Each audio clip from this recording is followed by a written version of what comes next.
So to change your air filter, it's actually a pretty simple process. All you're going to want to do is first locate your air filter. Then open up the case that it's in and pull out your air filter. Then it's easy as buying another one and just replacing it.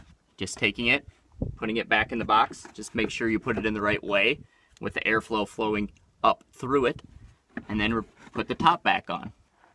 So you may also be asking, can I clean these? And the answer is yes. Usually if they're just dusty, you can just bang them on something hard and the dust will fall off. Just make sure to always hit this side on the ground, because you don't want to bang it this way because it's actually going to blow it into the filter more and get more stuck.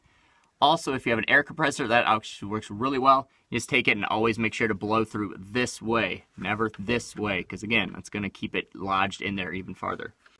So now, is there a certain time frame you have for changing your filter? Yes and no. Most vehicles in their owner's manual will tell you a specific time when you should be able to change your air filter, but it depends on where you're driving and how you drive. If you're driving a lot in the city and it's clean, you probably won't have to change it too much. If you're driving a lot in dusty, windy areas, you might have to change it more often. They usually suggest probably around 20 to 30,000 miles. I'd say just check it every time you get your oil changed, and if it's dirty, you can either clean it out like I just said, or just get a new one. They're pretty cheap to replace.